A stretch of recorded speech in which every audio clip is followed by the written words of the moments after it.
तो आज जो बेटा चैप्टर पढ़ना है वो है chapter number 13, plant growth and development. ठीक है बेटा। और बायोलॉजी 11th क्लास का ये चैप्टर है, बहुत आसान चैप्टर है, इजी चैप्टर है। देखो कुछ साइंटिस्ट के नाम और कुछ ऐसे नाम जैसे कि उनको जो अब जैसे प्लांट की ग्रोथ पढ़नी है तो 10th क्लास में बेटा हम क्या पढ़ के आए थे, प्लांट के हार्मोन्स पढ़कर आए थे।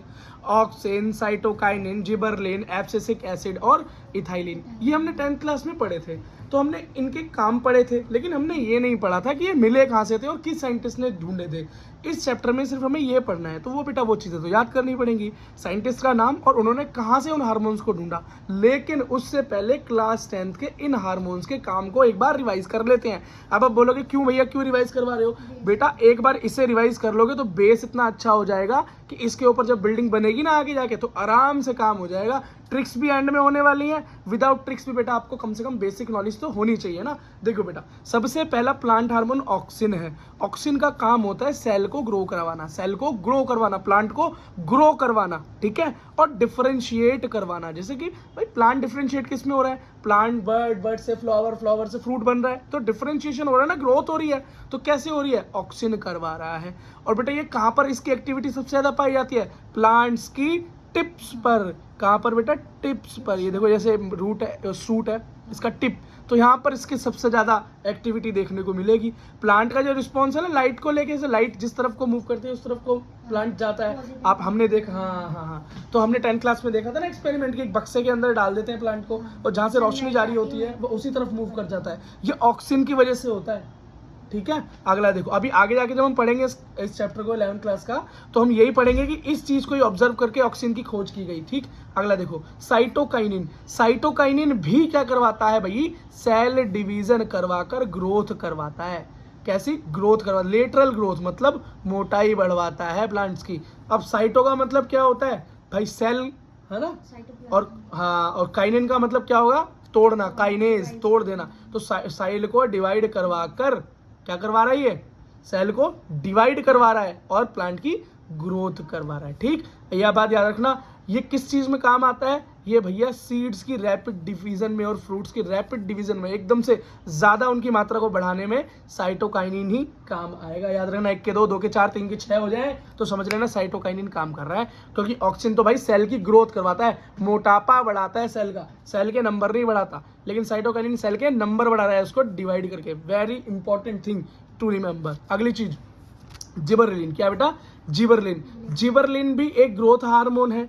ये क्या करता है? ये सीड की डोरमेंसी को तोड़ देता है। डोरमेंसी का मतलब क्या होता है? इनएक्टिविटी। मान लो सीड बेटा बहुत दिन से बाहर पड़ा हुआ है, उसे ग्रोइंग कंडीशन नहीं मिली, सीड को हवा नहीं मिला, ऑक्सीजन नहीं मिला, पानी नहीं मिला, और जिस दिन मिला उस दिन उसके अंदर जो रूट एंड शूट निकलना चालू होगा, उसे निकलवाने का काम जिबरलिन ही करेगा। ठीक। अगला है भाई, और एक चीज याद रखना, सीडलेस फ्रूट्स को बनाने में भी जिबरलिन ही हेल्पफुल है। अगला, एब्सिसिक एसिड क्या होता है भाई? ये भी एक प्लांट हार्मोन है, लेकिन ये कैसा हार्मोन है? ये उल्टे काम करता है। ये क्या करता है? एब्सिशन करवाता है। एब्सिशन का मतलब क्या करता है? ग्रोथ को रोकता है भाई, डोरमेंसी लेकर आता है, मतलब स्लो कर देता है प्रोसेसेस को, और बहुत दिन तक सीड्स को बेटा कहाँ रखता है? डोरमेंसी में रखता है। अब भाई ये भी काम की चीज है। देखो मान लो एक सीड बाहर पड़ा है, उसे बेटा फेवरेबल कंडीशन नहीं मिली और बहुत टाइम हो गया, तो उतने टाइम तक उसको जिंदा रखने का काम भी तो एब्सिसिक एसिड कर रहे हैं, उसको डोरमेंट रखकर, है ना। देखो बेटा अगली चीज, एक चीज और याद रखना जो इससे हमेशा पूछी जाती है, vaulting and falling of leave. पत्तियों के गिरने और पत्तियों के मुरझाने का कारण भी एब्सिसिक एसिड है। और अगला है इथाइलिन। इथाइलिन क्या कराता है भैया? फ्रूट्स को पकाने में काम आता है। आई होप बेटा 10th के रिवीजन से आपको चैप्टर में जब हेल्प मिलेगी तब आप समझ पाओगे। टाइम कंज्यूम हुआ है लेकिन ये आपको बहुत हेल्प करने वाला है। अब बेटा शुरू करते हैं। देखो बेटा, प्लांट ग्रोथ एंड डेवलपमेंट। तो ग्रोथ किसे कहते हैं? ग्रोथ का मतलब होता है जब साइज में इंक्रीज हो जाए। क्या हो? इंक्रीज होता रहे। अब क्या बढ़ेगा? तो सेल बढ़ेगी या टिश्यूज बढ़ेंगे, ऑर्गन बढ़ेंगे। इनके बढ़ने के सिस्टम को हम ग्रोथ बोलते हैं। कैसे मिलता है? ग्रोथ क्यों होती है भाई? मेटाबॉलिक प्रोसेसेस से होती है। हम जिंदा हैं, मेटाबॉलिज्म कर रहे हैं, तभी तो ग्रोथ दिखा रहे हैं। ग्रोथ किसका साइन है? लिविंग ऑर्गेनिजम्स का साइन है। ठीक है। अगला, anabolic activity and catabolic activity. Metabolism 2 type का होता है, एनाबॉलिक एंड कैटाबॉलिक। एनाबॉलिक का मतलब होता है जब कोई चीज मिले और एक नई चीज बने, बिल्डिंग। और कैटाबॉलिज्म का क्या मतलब होता है? जब एक चीज को तोड़कर 2 नई या 2 से ज्यादा चीजें बनाई जाए तो वो कैटाबोलिज्म कहलाता है। खैर इसके बारे में हम आगे पढ़ेंगे, इस चैप्टर में इसके बारे में ज़्यादा जोर नहीं दिया गया है। ग्रोथ देखो भाई, प्लांट्स के अंदर जो ग्रोथ होती है ना वो कैसी होती है भाई, जीवन भर रहती है, अनलिमिटेड है और जीवन भर चलती रहेगी। ठीक, अब ये इस तरह की ग्रोथ जो जीवन भर चलती रहती है उसको हम ओपन फॉर्म ऑफ ग्रोथ कहते हैं। अच्छा, ग्रोथ को कैसे मेजर कर सकते हो भाई, ग्रोथ कैसे पता चलेगी बढ़ रही है? अगर भैया फ्रेश वेट बढ़ रहा है, पत्तियों का वेट बढ़ रहा है, फ्रूट्स का वेट बढ़ रहा है, मतलब नंबर बढ़ रहा है उनका, ठीक है, ड्राई वेट बढ़ रहा है, लेंथ बढ़ रही है, प्लांट्स की क्या लेंथ बढ़ रही है, एरिया बढ़ रहा है, कैनोपी, ये समझो प्लांट का ये साइज बढ़ता चला जा रहा है, वॉल्यूम बढ़ रहा है, घनत्व बढ़ रहा है उसका, और सेल नंबर बढ़ रहे हैं, ये सब इंडिकेट करते हैं कि भैया ग्रोथ हो रही है, प्लांट में ग्रोथ हो रही है। सब में होती रहती है, लाइफ टाइम होती है प्लांट्स में, प्लांट्स हाँ, लेकिन हाँ कुछ ऐसी मेरिस्टेम होती है जैसे सेकेंडरी ग्रोथ के अंदर जो परमानेंट हो जाती है, लेकिन फिर भी शूट एंड रूट्स में ग्रोथ चलती रहती है। प्लांट्स के पत्ते आने का भी रुकते हैं क्या? प्लांट्स की जो लीफ है वो कभी रुकती है क्या ग्रो करनी? वो हमेशा ग्रो करती रहती है। ठीक है, अगला देखो भाई, एग्जाम्पल ऑफ ग्रोथ। अब ये जो मैंने ये ग्रोथ के जो एग्जाम्पल्स बताए थे, ये जो टाइप बताए थे ग्रोथ को मेजर करने के, ये कहाँ कहाँ पर देखे जा सकते हैं? देखो, एपिकल मेरिस्टेम ऑफ मेज, मेज मतलब मक्का की एपिकल मेरिस्टेम, मतलब एपिकल का मतलब होता है टॉप पर, प्लांट के टॉप पर, मतलब रूट के या शूट के टॉप पर बेटा जो मेरिस्टेम, मेरिस्टेम का मतलब क्या होता है? जो डिवाइड करने वाली सेल होती है ना, मेरिस्टेमेटिक सेल बोलते हैं। वहां पर अगर आप देखो तो आपको पता चलेगा कि वो 1 घंटे के अंदर 17,500 सेल्स बना सकता है। इतनी तेज उसका क्या हो रहा है?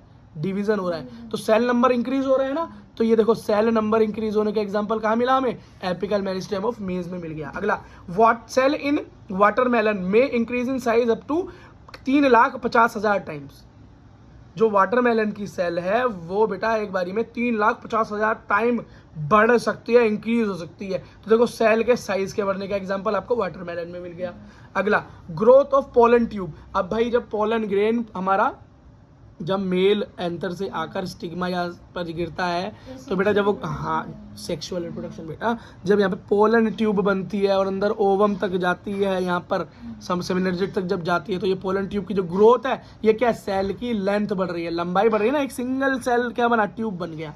अगला, अब ग्रोथ ऑफ डोर्सोवेंट्रल लीफ, लीफ के साइज का बढ़ना, लीफ के साइज का बढ़ना, ये एरिया के बढ़ने का एग्जांपल है। ठीक है बेटा। अगला, अब प्राइमरी ग्रोथ और सेकेंडरी ग्रोथ क्या होती है, ये बेटा हम पहले ही पढ़ कर आ चुके हैं, फिर से एक बार एक्सप्लेन करते हैं। देखो, प्राइमरी ग्रोथ का मतलब होता है जब प्लांट की शुरुआती स्टेज होती है तो वो कैसा बढ़ता है भाई, लंबाई में बढ़ता है। कैसा बढ़ता है? लंबाई में। और जब वो लंबाई अटेंड कर लेता है तो फिर वो चौड़ाई में बढ़ता है, जिसे हम सेकेंडरी ग्रोथ कहते हैं, जो कि आपके सिलेबस से कट चुकी है। तो सिर्फ 2 ही एग्जाम्पल हमें याद करने हैं, vascular cambium and cork cambium. Cork cambium तो वैसे ही बहुत इंपॉर्टेंट है, रॉबर्ट हुक ने कॉर्क कैम्बियम के अंदर ही तो सेल को सबसे पहले देखा था, लेकिन वो कैसी थी, डेड फॉर्म ऑफ सेल।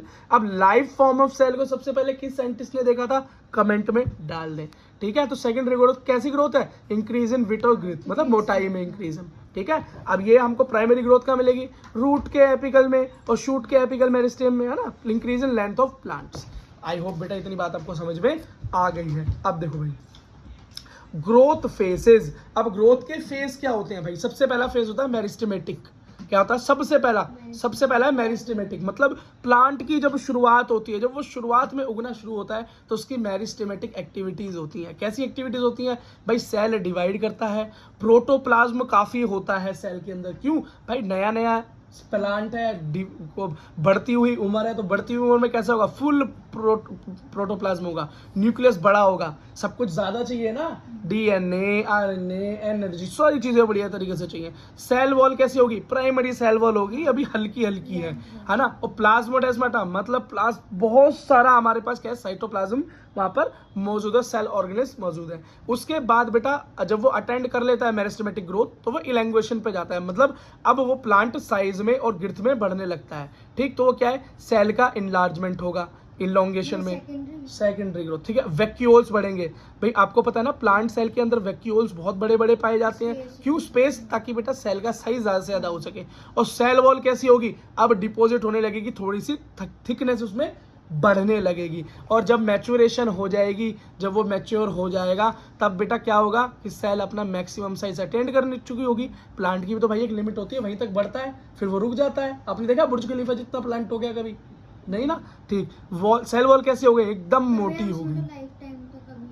तो बेटा लाइफ टाइम वो लंबाई थोड़ी ना बढ़ रही है, प्लांट की अलग तरह की सेकेंडरी ग्रोथ भी तो होती है ना, वो भी तो सेकेंडरी ग्रोथ है। अब प्लांट्स के अंदर पत्ते बढ़ रहे हैं, पत्तों के साथ साथ उसकी रूट्स अंदर बढ़ रही हैं, तो वो भी तो ग्रोथ के अंदर ही आया ना, लेकिन वो लंबाई वाली ग्रोथ रुक जाती है फिर, है ना। अब देखो लास्ट क्या है, प्रोटोप्लाज्म क्या हो गया, मॉडिफाइड हो जाता है और अब वो फाइनल फॉर्म ले लेता है। अच्छा बेटा, अब दो चीजें हैं हमारे पास। पहली चीज है बेटा एब्सोल्यूट ग्रोथ रेट और है रिलेटिव ग्रोथ रेट। देखो रिलेटिव तो आपको खुद समझ में आ गया है कि किसी के साथ कंपैरिजन की बात हो रही है, और एब्सोल्यूट का मतलब होता है कौन कितना बढ़ा, कौन कितना बढ़ा। बेटा देखो एक एग्जांपल दिया हुआ है आपकी एनसीईआरटी में, उसको देखते हैं। देखो ये पत्ते का एग्जांपल दिया हुआ है, बोल रखा है एक पत्ता है जो कि 5 सेंटीमीटर का है, एक पत्ता जो कि 50 सेंटीमीटर का है। 50 सेंटीमीटर, जो 5 सेंटीमीटर वाला पत्ता है वो भी 5 सेंटीमीटर इंक्रीज हुआ, कितना 5 सेंटीमीटर, और जो 50 सेंटीमीटर वाला है वो भी 5 सेंटीमीटर इंक्रीज हुआ। बेटा अगर कोई बोले एब्सोल्यूट इंक्रीज कितनी हुई, तो बोलोगे भाई छोटे वाले पत्ते में भी एब्सोल्यूट 5 सेंटीमीटर बढ़ा और बड़े वाले में भी 5 बढ़ा। अब कंपैरिजन करो, तो अगर जब हम कंपैरिजन करेंगे दोनों की ग्रोथ का, तो हम देखेंगे तो भैया ज्यादा तो छोटे वाले में हुआ ना, क्योंकि छोटा वाला तो 5 का 10 हो गया, सीधा क्या डबल की ग्रोथ हो गई। 5 सेंटीमीटर बढ़ने से कितनी ग्रोथ हो गई बेटा, उसमें डबल की कैसे हुई, उसमें 55 ही तो हुआ ना। क्या 55 50 का डबल है, लेकिन 10 तो 5 का डबल है। तो जब हमने रिलेटिव ग्रोथ देखी 5 सेंटीमीटर के हिसाब से, तो पता चला कि छोटे वाले के अंदर एज कंपेयर ज्यादा ग्रोथ हुई है एज कंपेयर टू बड़े वाले के, हुई 5 सेंटीमीटर की है। एब्सोल्यूट ग्रोथ यहाँ भी 5 है, लेकिन यहाँ भी 5 है, लेकिन जो यहाँ छोटे वाले को 5 मिला उसने इसकी लाइफ ही बदल दी, पूरी डबल की ग्रोथ। लेकिन इसके अंदर जो 5 आया बहुत ज्यादा फर्क नहीं पड़ा, ठीक है। अब मेरे हिसाब से बेटा आपको कंपैरेटिव और रिलेटिव ग्रोथ में बिल्कुल अंतर समझ में आ गया होगा। शुरुआत बेटा कहाँ देखते हैं, तो इनिशियल पैरामीटर जो नापने का होता है वो बेटा रिलेटिव ही होता है, और बाद में नेट या एब्सोल्यूट ग्रोथ को देखा जाता है, ठीक है बेटा। अब जरा ग्रोथ के और टाइप पढ़ लिए।